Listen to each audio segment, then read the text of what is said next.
Zidane Daney, Electro Ninja here, and welcome back to Nerd Chat here on Electro Ninja's Lab. I am here with my fellow hosts, I'm Jack. I'm Joker. and today we are going to be talking about Pokemon again. Who would have thought? Whoa. It has Big been a surprise. minute since we've done a Pokemon show, so I'm not actually feeling too bad about this. I'm sorry, what was that? It has been a minute since we've done a Pokemon show. That's fair, yeah. Yes. Of course, we did take a little bit of time off after when things calmed down for Scarlet and Violet. Obviously, things are picking back up for it with the DLC. Yes, and we're very excited for that. We're very excited. For those of you who have not checked out the new channel, Nerds Playing Games, we will be doing some videos of us playing through the DLC together. So look forward to that. I'm excited. But yeah, at this point in time, not a whole lot is known except for like we know that there's we know the basic story that the first DLC, the Teal Mask, is going to be about going to an exchange or not to an exchange thing. We're going to be going to a festival, and there's something about like Pokemon. Summer road trip. Yeah, Pokemon being crazy and blah blah blah blah blah. As well as we're getting some more outfits, which look amazing, for each of the games. So that's or for each of the DLCs. Obviously, Teal Mask is going to be coming out in September, and then the Indigo Disc is going to be coming out. I think in either is it in November or December? Do you guys remember? I think what they said was December. Okay. Yeah, the website doesn't really have the information for whatever reason. I'm just looking at the site right now rather than looking at the actual video because I don't want to be having that go. But yeah, so it looks really cool. I also have to say that I am definitely looking forward to all of the new Pokemon. Yes. Especially all of the starters being available. That's gonna be great. I'm excited for that. Because did I send you guys the pictures of the Pokemon that we were getting? I know we got you might have. I don't know if we it might have been a while ago though, because I know that all of the starters are going to be available. I know that much. Let's see here. It might have been a while ago though, because we were definitely we talked. We've been talking about it on and off. Like obviously, there's Okidoki, Monkey Dory, and Fenzdeppity or whatever. Fezdeppity. I don't know how to pronounce that. Oh, that one is Fezandipity. Fezandipity, thank you. Hey Jack, Captain America's back in the item shop. Nice. For Fortnite. Cool. Oh, what was it? I think there was something else that was I think you sent us one picture, but I don't remember what it was. But yeah, there's like a ton of like on the Cleffa DLC and Clefairy. On the DLC website, they have like a few things like showing that Chingling / Chimecho is probably going to be in there. The Shiftry line, the Milotic line, Chargebug line, so on and so forth. They have a lot of them, which obviously, yeah. And we've seen like pictures online of a lot of them. And I was recently looking at the wiki. Yeah. So they're all Bulbapedia is already preparing for the Indigo Disc, because they've got in the Elite Four section on their website the 4 people that are basically the Elite Four. Nice.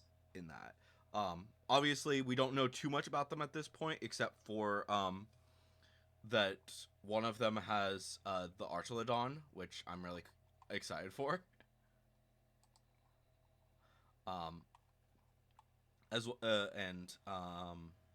Obviously, Diplin is going to be involved, but I think that's more in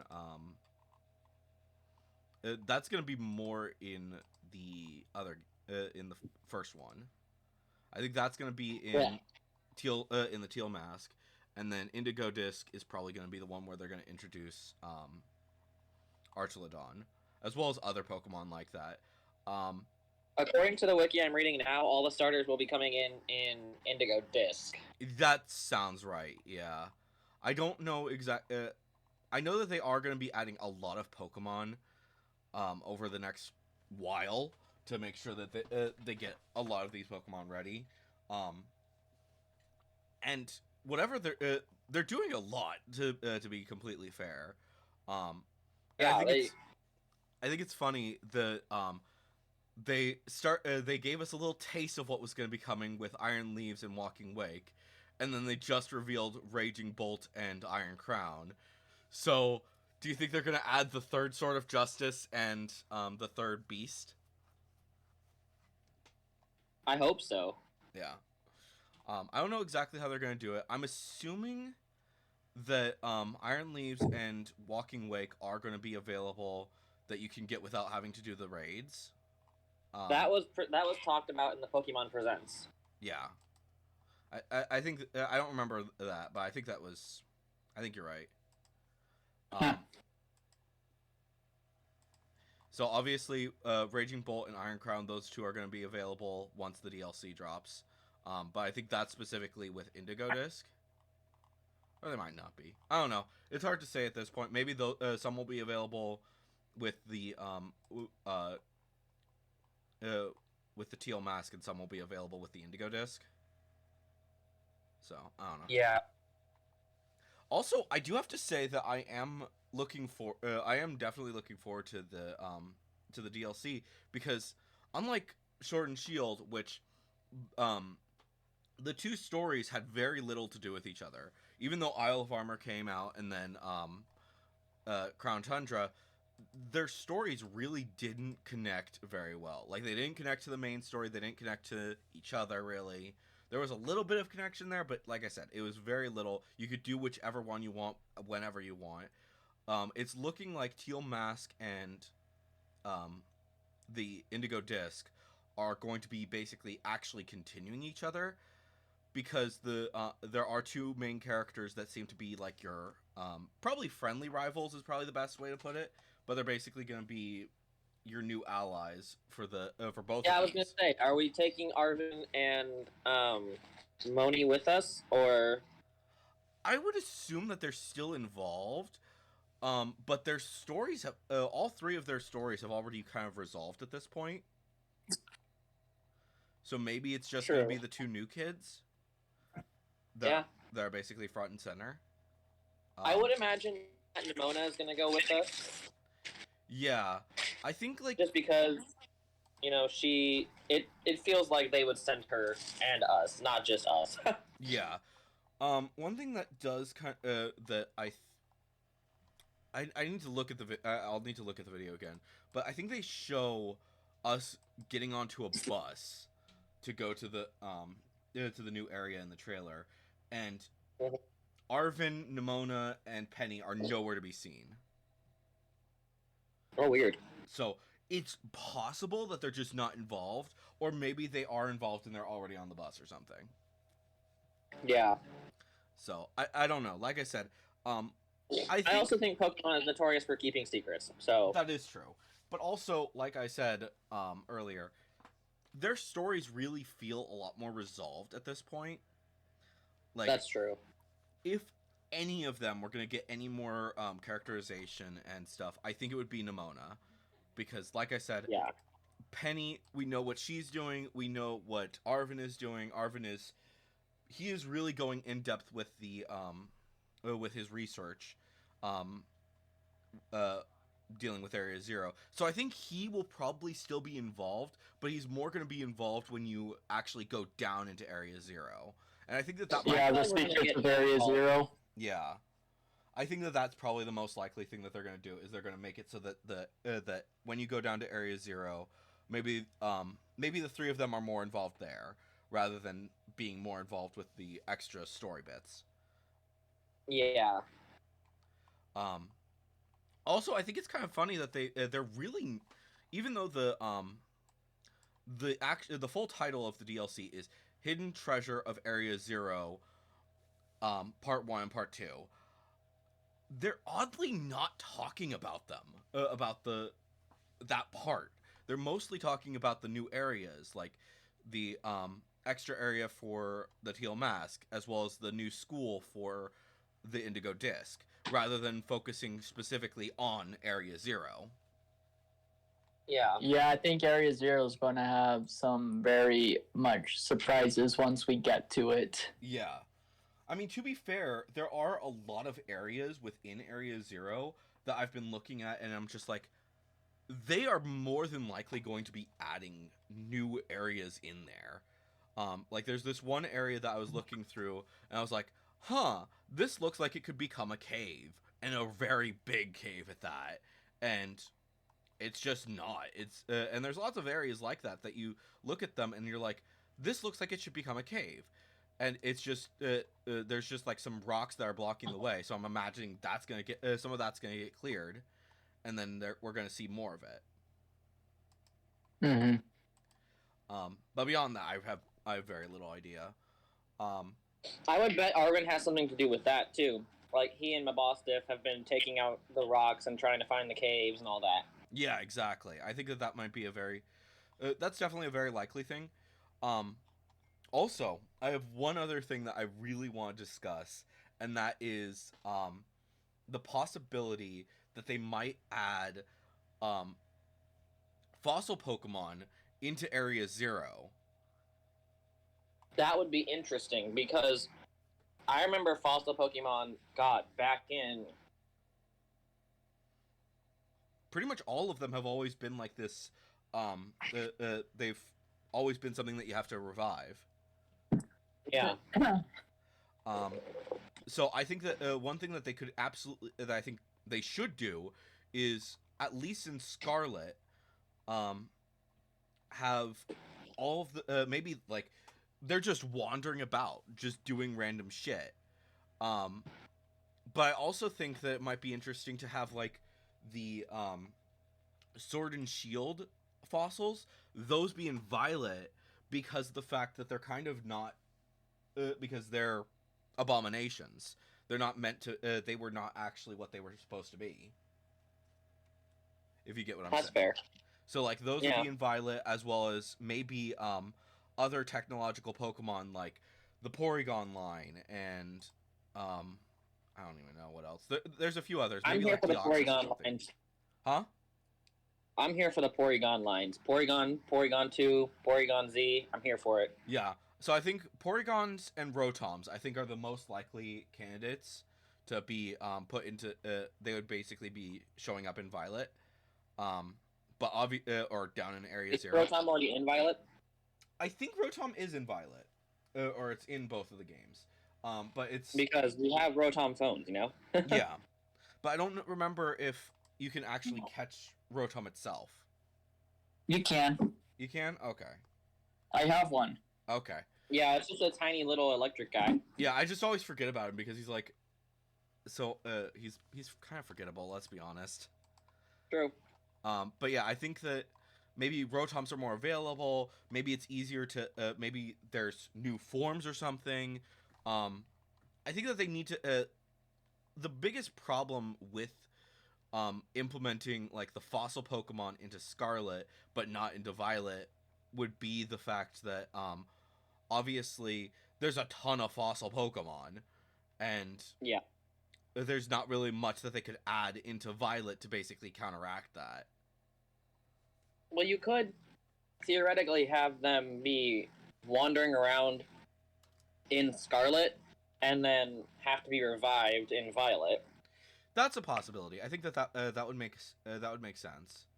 And maybe the fossils you just can more easily find the fossils in Violet, in Area Zero or something like that. And Yeah. Maybe yeah, there is a reviving station somewhere. As well as like I said, I do think that putting in the Sword and Shield ones into Violet makes the most sense of them for the fossils. Yeah. But because obviously, like I said, those are scientific abominations at this point. Genesect. That would be an interesting situation if maybe they put Genesect into Violet as well. But I don't really know what they would put as a counter, as basically a counter to that. I don't know. Maybe Mew. Maybe Mew become more common in Scarlet. That'd be interesting. Like Genesect be available, and yeah, that I think that would make the most sense. Is like Genesect became more available in Violet, while in Scarlet it's Mew, because they're not really legendaries. There are multiples of them. Yeah. For both of those, especially if it's like long time into the future. Yeah. I don't know. I think it's really funny. I've been in the Pokemon like groups on Facebook and stuff, and people are so mad about stuff, and I'm like, yeah. like one of the things they're mad about. One of the things they're mad about is that these new Pokemon that are coming out are like man-made shit. You know, like Keys, Rotom, all of that, and then someone points out, they're like, "Oh, you mean like the bag of garbage?" Yes, the bag of garbage. Well, I mean, to be fair, Oh, they've been doing that since the beginning. They're Gen 1ers. Literally. I was like, at Porygon, Mewtwo. Well, Mewtwo is definitely man-made. Grimer is man-made. Obviously the Pokeballs, whether that be you know what I'm talking about. Yeah. Electrode and whatchamadiddle? Voltorb. Thank you. I was like, I know what it's called. Why am I blinking? Like, those have been around forever. But yeah, the big. Let's just be honest. There's always people who are gonna complain about shit. It's so funny. Some of them are like, yeah, I don't like Gen's Pokemon because you can't use them in tournaments. And people are like you're gonna be in a tournament anytime soon, Jimmy. God. Yeah. But I mean, to be fair, like I don't like Gen's Pokemon because that feels like cheating in general. Like I know that, and the reason if I don't do it myself, it's not cheating. Yeah, I think that the whole thing with with those being freaking sent out to people, that's just so annoying, because it's like, come on, don't be sending out these false Pokemon, especially to kids, because some kids are going to be like, oh yeah, I'm gonna keep this thing for a long time, and then they're gonna go into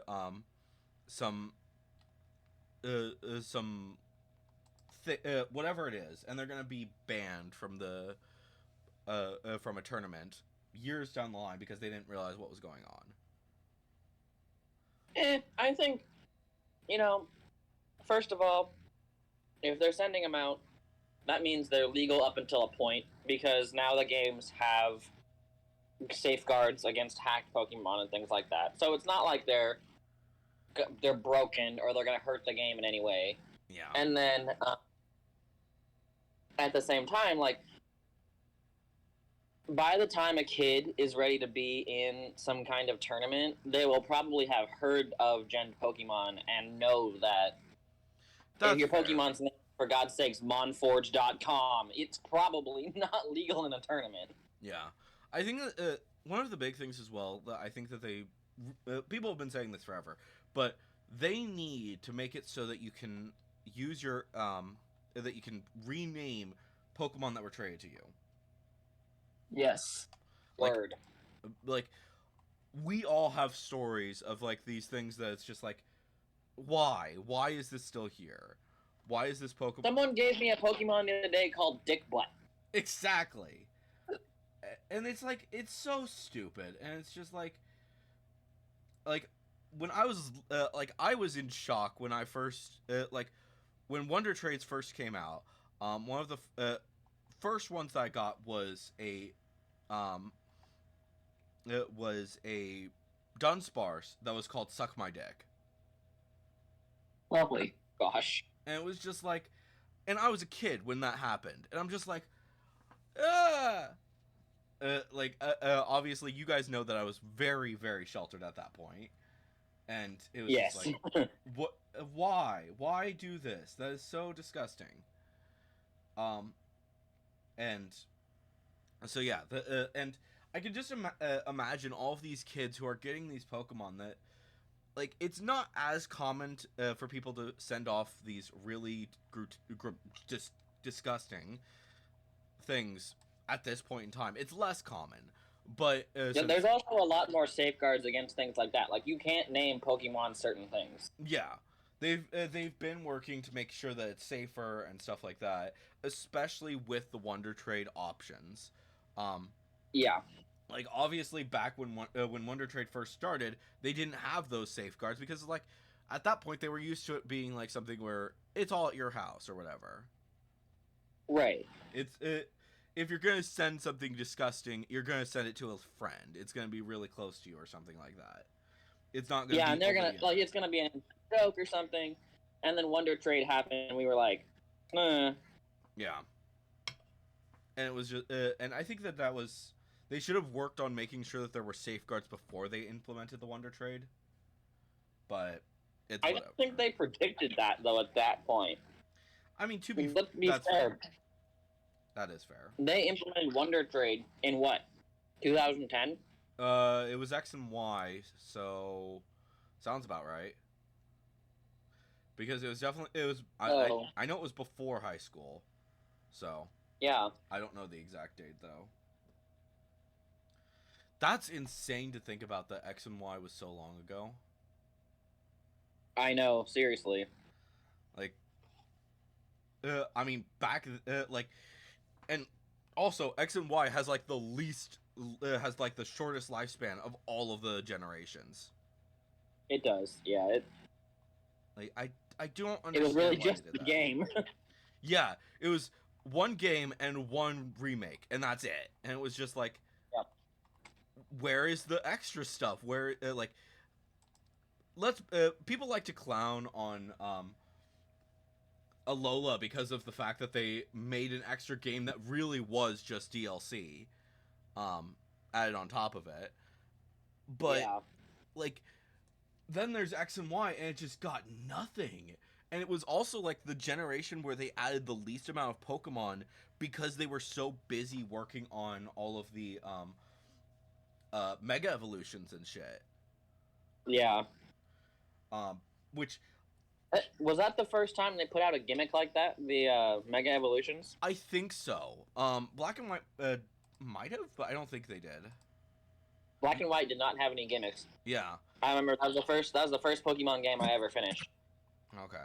Yeah. So yeah, Black and White didn't. So yeah, it would have been X and Y because X and Y was Gen 6. Okay, Black and White was 2012, so that would have made X and Y 2013 or 14. Okay. And then you have Sword and Shield, Yeah. right? No, Alola, Sun and then Moon. Sword and Shield, Yeah. and then now Sun and Moon. now Paldea. I think Alola had a lot of potential. It did. I think I have a lot of we've all talked about the fact that I have a lot of dislike for Alola just in general, but that's mostly because of the bad timing. Fair. Because obviously you guys know, and I think our audience knows that was around the time that I was dating Moon, and I got both of us the game, and then just obviously chaos ensued. So yeah, I know that that's part of the reason why, but I do have to say that I think that they have been steadily improving. I think that there were a lot of problems with Sword and Shield, and a lot of people agree with that. But I would say that Paldea significantly improved, mostly because of Arceus, I'd say. But then what they took from Arceus to then go into Paldea was so game changing that honestly, I'm so happy that they continued what they were doing. I think that it would be a good idea for whatever they're planning on doing next to continue what they did uh, with the Gen 4 remakes and continue that on with Gen 5, where Gen 5 will be the new black and white, but maybe instead make it so that it's black and white 2 or something like that, because a lot of people have always say like the We had black 2 and white 2. yeah, but have them be like remakes of that rather than Oh. if they're going to be doing like the similar style that they did, as well Yeah. as obviously Legends, Kyurem or whatever we're thinking it's going to be, as well as people are also saying that there needs to be Legends Johto, which would basically be a combination one where it would be Johto and Kanto. Yeah. I don't know exactly what they're planning on doing, but I do think that they need to make at least one Legends game for every generation, because there's so much cool history that Arceus was able to do. There really is. And it told us, why Diamond and Pearl exist, why they're separate, why, just all these things that, like, make a lot of sense now that we have that kind of context. Exactly. Especially, like that one statue that is in Diamond and Pearl, and they kind of tried to redo it in Brilliant Diamond, Shining Pearl, where hard to it's do a when you're not combination of both legendaries. Yes. And that makes so much more sense, because literally the idea between the two clans was that their version was the true version, and Right. it just adds so much more detail, and that the over time those kind of ideas kind of combined, even though at that point they kind of had a basic idea of Arceus, but it was a much very few people knew about him. So Right. I don't know. There's lots of little things like that it's just like it makes so much more sense and it adds so much more story. I It need adds- to play more Arceus and finish Arceus. Yes, do absolutely finish Arceus. If you haven't yet, play Arceus. I am a little bit sad that they never added like a DLC to that, where you could play, or maybe not DLC, but maybe something free where you could play with your friends across Arceus. Yeah, that would have been fun. I think that part of the reason for that was that they were still working on the software, so they wanted to make sure that they knew what they were doing before they got into like Scarlet and Violet, because obviously Scarlet and Violet. Yeah, because that was really their first time, even a quasi open world type thing. Well, I mean, technically, maybe Sword and Shield, because of the huge big areas that they had. That's true. I think so. We can see a clear progression in the games of them wanting to go to an open world style, where you can see in Sword and Shield they have the big areas, and you can move the camera around the same way you can in an open world, and that's really cool, and that's a start where they're like, hey, maybe we could do this. And then Arceus comes along, and the only thing that makes it not an open world game is that you can't move between sections independently. Yeah, Yes, exactly. but it's still pretty big section. But it's still so big and it's still so good. And then they were like, okay, I think we're ready for this, and made Paldea. And I think that it's a clear progression, and I really appreciate that, because some games they're just like, poof, here's new content, and you're like, where the fuck did that come from? Yeah, and I think with Paldea especially, the DLC, it's looking like they're planning to continue to work towards making even bigger and better open worlds, to the point where I would actually take a wild guess that before long we are probably going to be getting a fully open world every region Pokemon game. I hope. I mean, it's unlikely, and if it does happen, it's going to be on whatever new system Nintendo puts out in the next couple of years, which is going to be a bummer. Yeah, but I think for sure it is not going to be on the Switch, because the Switch is not powerful enough to actually handle that. No, the Switch is about met its limit with Zelda. Yeah. Yeah. And I would say that it's approaching its limit with the Scarlet and Violet games. And if they were to upgrade the graphics just a little bit, it would just be it would push it over the edge. Even so, the OLED is the one that doesn't have problems. Yeah. The OLED is awesome and does not have problems. That's probably why they released it, is for the new, like, Legends of Zelda game and Pokemon. Pokemon. Exactly. Yeah, like That was the whole Because- point of the OLED. so The OLED, I've been playing on the OLED, and I've been listening to people who play on the regular Switch or the Switch Lite talk about how it's having a hard time rendering even basic things like the Houndooms in the cave when you meet the Koraidon or Miraidon. yeah. So I And I'm like, I've started never had that Violet problem. on the regular Switch, and I noticed a lot of those issues. Wasn't like a huge issue for me because I was like, oh, whatever. But then I've played Scarlet almost exclusively on the OLED. Right. I think I might have started has it, but better I don't know. I'm sorry, what were you saying? It has an easier time Yeah, rendering the OLED yeah, absolutely. just because the hardware is just that much better. It's just enough better that it can handle not glitching. And, you know, people are like, "Oh, it glitches all the time. Oh, this, oh that," and I'm like, I have never experienced that. Like, not Yeah, of course It you is now started with on the my- OLED, right? on my fourth. Yes, I did. On my fourth playthrough, I've done Violet twice. I've done Scarlet once, and now I'm on my fourth playthrough on Scarlet twice. And only now have I ever had any kind of weird glitches. Yeah, And even then, they last. I mean, for, like, I've had some, like, weird glitches, but that was also you guys saying the same thing on some of the glitches for... yeah. There's been some minor ones. I don't know like I said, it's not much. My favorite is when you're riding your Pokemon and it just disappears for a second. Yeah, that happens like all the time, no matter what which console you're on. Yeah, that actually doesn't happen on mine. Really? Yeah. Oh, it's so funny to me. For me, it's very brief. I've never seen it be like, oh yeah, it's just like a long period of time.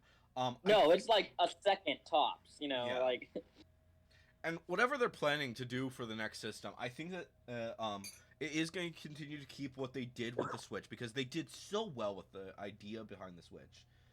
But yes, so it still needs to be able to be portable, but still able to dock and connect to being on a bigger screen. That is a truly fantastic. It's a great option that they had with the Switch.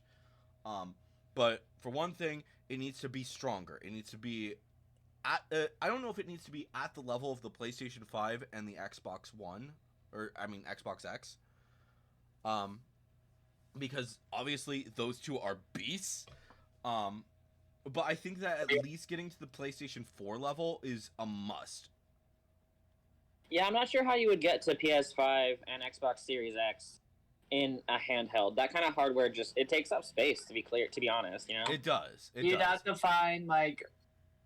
You'd have to, like, downsize it a lot Yeah. just to be able to make it work.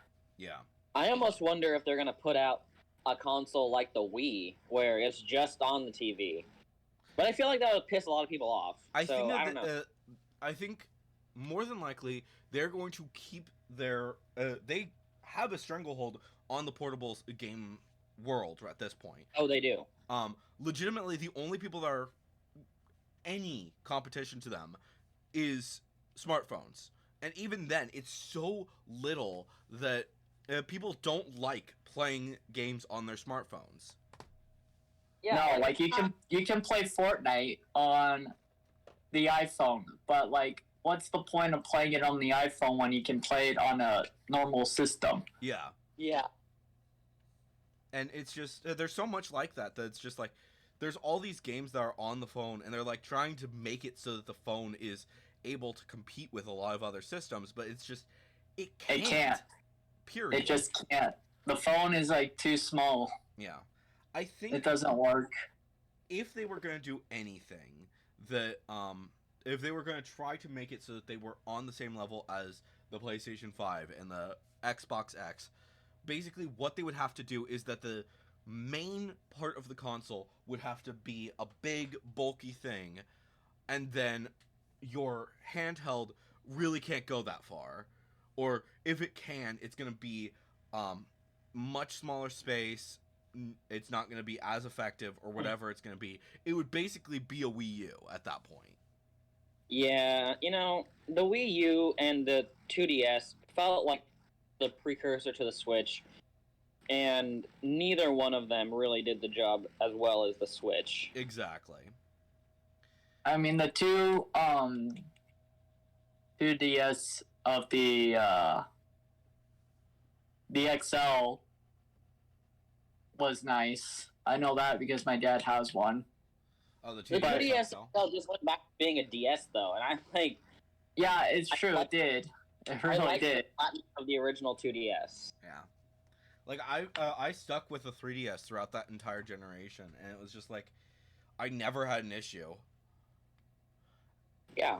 Like, Well, I think also it's important to realize that like Pokemon has a good handle on what their systems like Game Freak has a good handle on what the systems can handle, yeah, and they don't really try to push the envelope too much. yeah. Like we've often said, oh, there should absolutely be voice acting, because that's what like this game, especially Scarlet and Violet, really felt like there were certain points where it should have had voice acting, and it would have made That's a lot of one thing sense. that I wish they should add into Pokemon. I know Legends of Zelda has some, but not all. Like, during the cutscenes, they could definitely do that for Pokemon. Yeah, Oh, absolutely. like the big cutscenes, not like obviously every single little thing. I don't think that that's going to be happening anytime soon for No, because for the- Legends of Zelda is too big of a game, and they only did it for certain parts of the game. And I think When Princess Zelda was talking to you, it wasn't just like anytime you got a cutscene. Yeah, Yeah. exactly. I mean, I think Pokemon can do that to an extent, Yeah, but like doesn't need to do it that much. Like follow Legends of Zelda and see what you can mess around with. Like mess around with it, see what you can do yeah. without doing too much. I think the most common thing that I see where people want actual voice acting is Arven's parts. That feels Yes. like that should have absolutely had voice acting.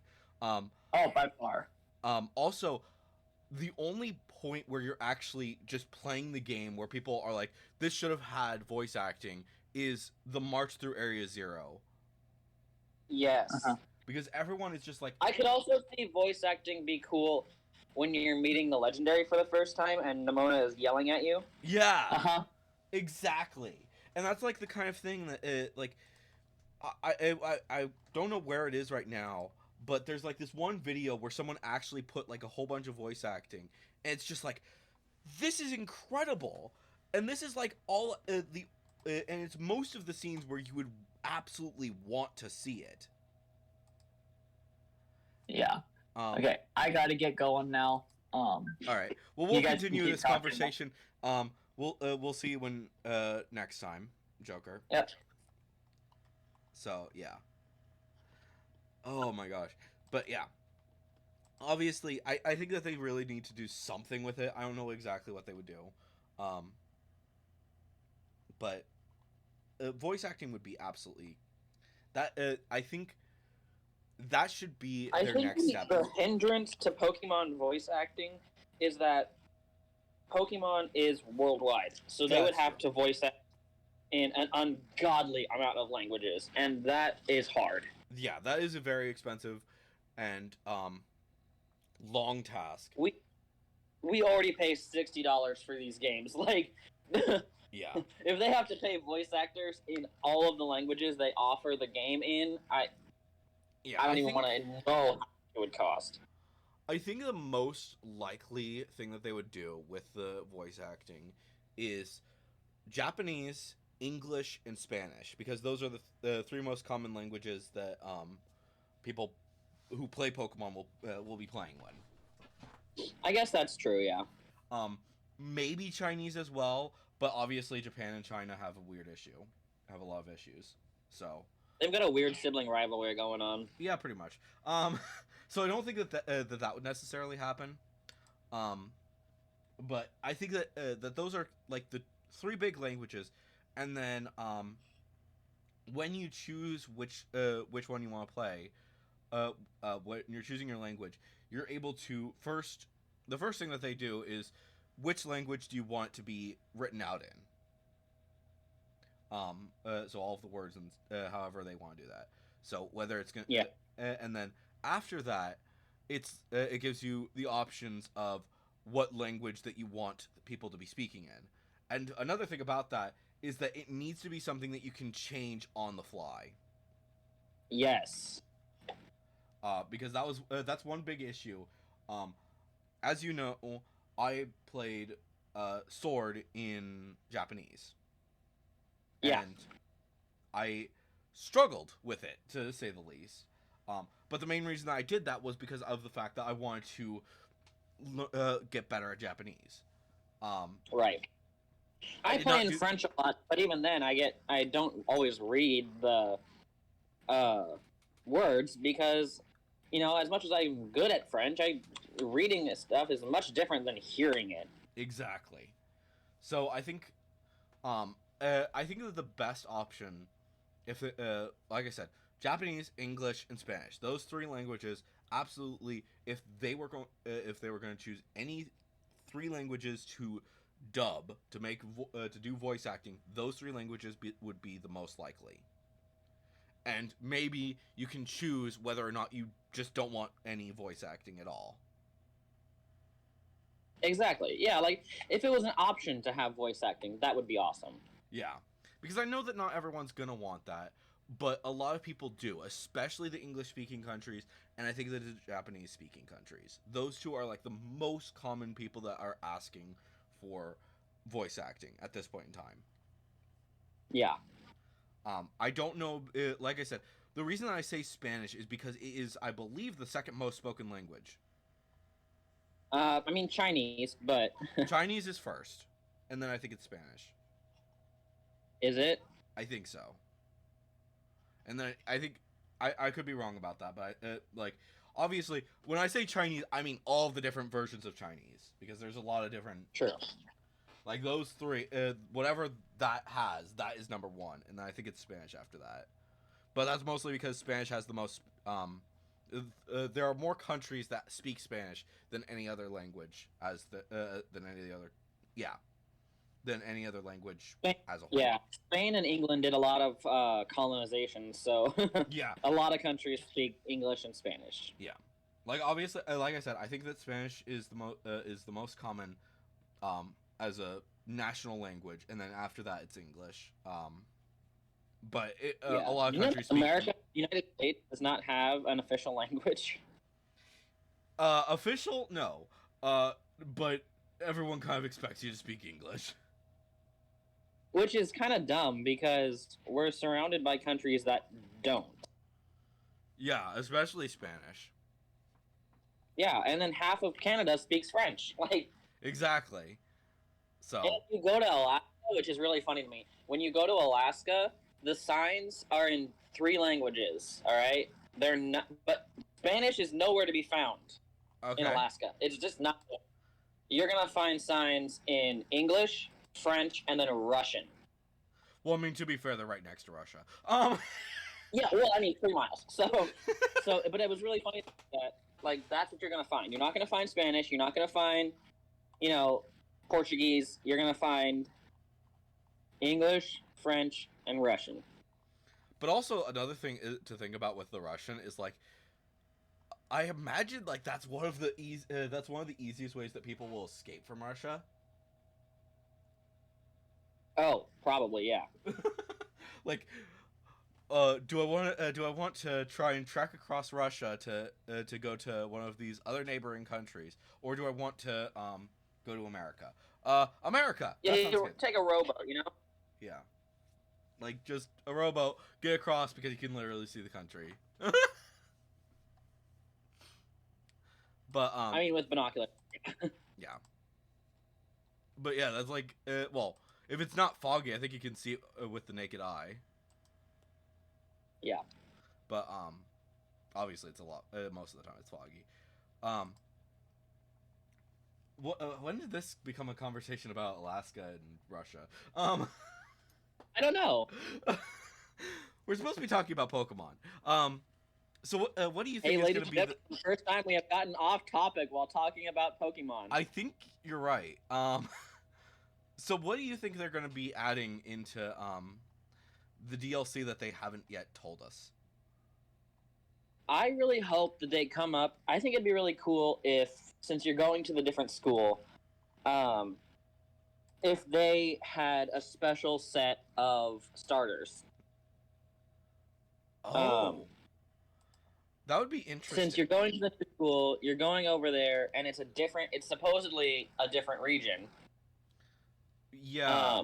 That they would have their own special starters, and you get to pick one because you're there as whatever. That would be interesting, and that would be a good setup for the next game, whatever that's going to be. Yeah. I kind of don't think that they would do that right now, though. Yeah. I mean, it would be cool. Yeah. But it would be, but I like I said, I don't know. Because the Teal Mask, that is in a different region. They've specifically said that that's a different region. But the Indigo Disc is still Paldea. It's just in the middle of the ocean. Right. So that's not in a different region. And we're not. I think we're going to the Teal Mask area with students from the Indigo Disc rather than specifically people from that region. I think there is like some stuff with that, but I don't know the exact details. Yeah. Like I said, it's a bit complicated. I don't know the exact. There's just not enough details. But I do kind of appreciate how much they're keeping it on the DL though, because yeah, that's true. It's kind of that, you know, when we play it, it'll be surprising. Yeah, and that's kind of something that I've noticed a lot more. Game companies are really trying to do lately is that they're trying to not say anything. Like, take for example, Final Fantasy 16. Legitimately, there was no conversation about the game whatsoever. There was like maybe one or two trailers, and that's it. There was nothing else. Yeah. Compare that to 15, where there were trailers like every single year in the development, and there were a shit ton. Same goes for Kingdom Hearts 3. Kingdom Hearts 4 has had one trailer at this point and no information since. Wow. A lot of people are saying that more than likely we will be getting another trailer shortly before the release date. That'll be the trailer that gives us the release date because of how long it's taking between Yeah, trailers. that makes sense. So, and I think that When you're I'm sorry, go ahead.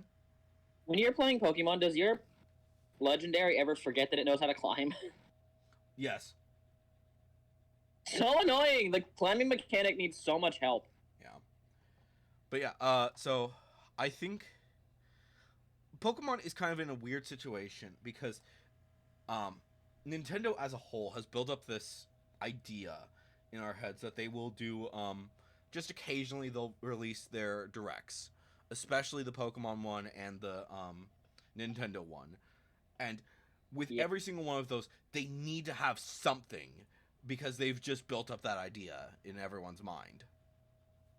Yeah. And so they're kind of stuck with they have to put something, but they can't just downplay it. Right.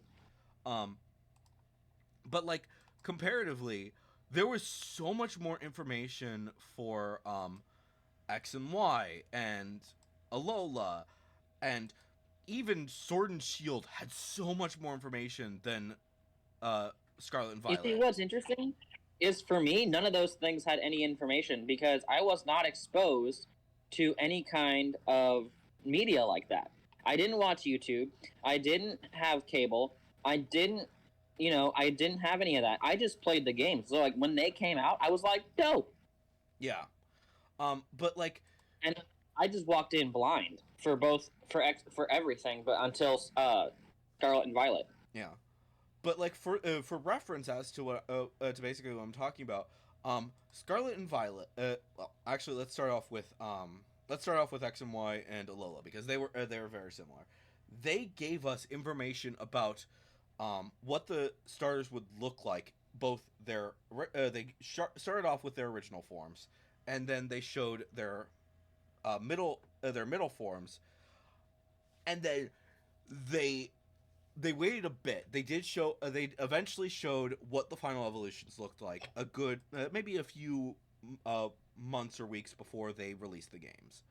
Um, Meanwhile, Sword and Shield, they did not reveal what the final evolutions looked like until the day of release. That was when the trailer dropped. That it was actually showed what the final evolutions looked like, and then once you got the if you got the game, cool, you could see it anyways. If I recall, they only showed us the base evolutions of the Paldea starters. No. Yeah, correct. So for Scarlet and Violet, up until release, they did not show us even Florigato, Crocolore, or Quaxwell. They didn't even show those three, let alone the final evolutions. They just showed the starters. Like, we knew.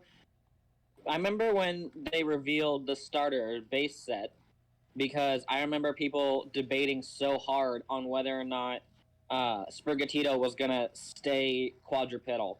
Yeah, like that was one. That was definitely one thing. People were wondering if Sprigatito was going to be a quadruped or probably going to be going to a biped, which it did.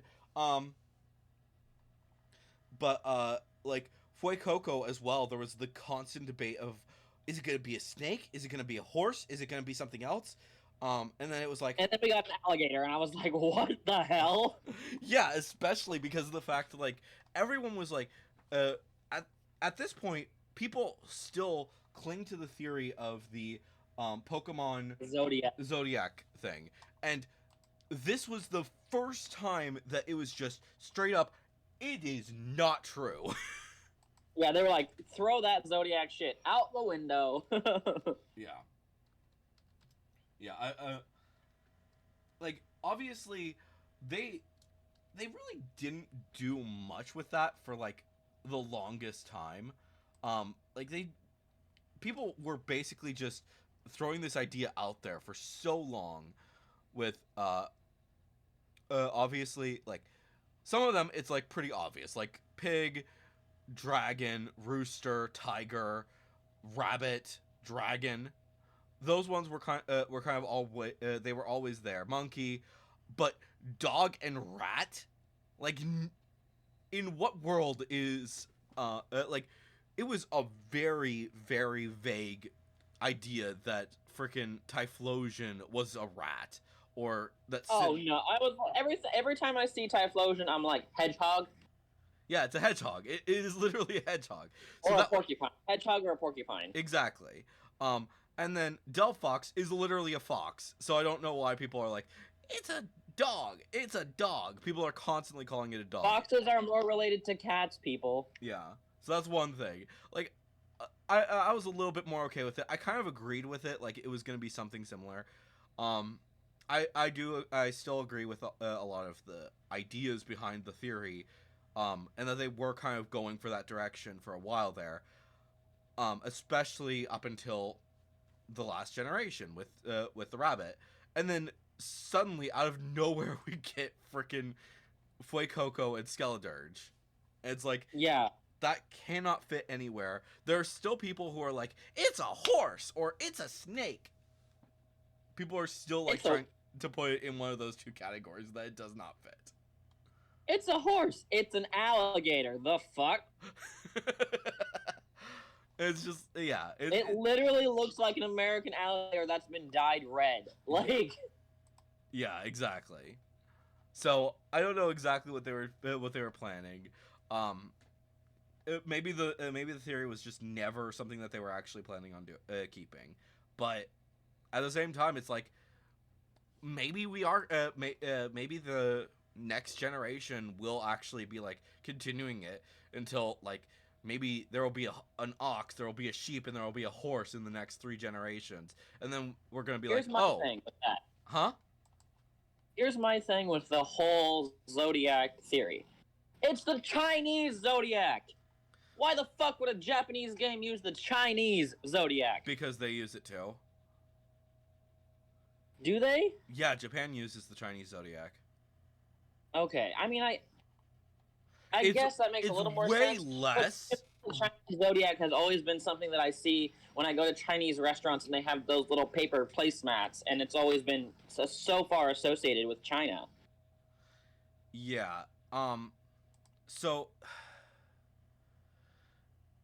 there's a lot of things with that, and it's just like a lot of stupidity. I also don't Um, have a lot of information on when the Chinese zodiac became a thing, and I know that Japanese people theoretically came from the mainland Asia, so I can, it makes a little sense, but Yeah. like, Japan uses it, like I said, it's just so much less.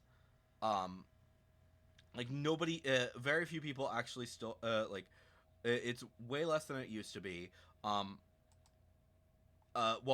So China has their they have their Chinese New Year, and it's I think it's somewhere in the middle of the year. Not important. Japan uses it, and then they keep it to the regular year schedule. So and you fools relax. so basically, I don't I think that they are on a different year at this point in time than the Chinese one. So like Yeah. whatever it is, it's like for just an example, I think like I think it like pig versus rabbit or something like that. Like like some versions of the year, like I was told when I was little that I was born in the year of the pig. I think that was the Japanese one, while the Chinese one, it's like I was born in the year of the rabbit or something. I was gonna say we're rabbit according to the Chinese one. Yeah. But like when I was little, that's what I was told. I was told over and over again I was born in the year of the pig, and then Right. And then I found out years later that no, 99 is the year of the rabbit. So I think what it is like Japan is like a few years ahead or something or a few years behind. Yeah, that makes sense. On the zodiac. I don't know. Like I said, I don't know the exact details. But there is that. And Do you want to do some raids with me? huh? You want to do some raids? Yeah, we could probably do that. Anyways, guys, hopefully you've enjoyed this video. We will see you guys in the next one. But on.